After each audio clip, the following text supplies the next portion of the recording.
কেউফালে গুজৰি গুমৰি আহিলে বান উটুৱাই নিলেহি গাঁওখন সুখৰে ঘৰখন পলকতে উটি গ'ল গোহালিৰে গৰুহাল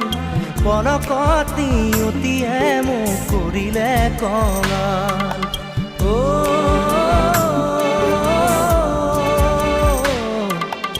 উটুৱাই নিলেহি গাঁওখন সুখৰে ঘৰখন কেউফালে গুজৰি গুমৰি আহিলে বান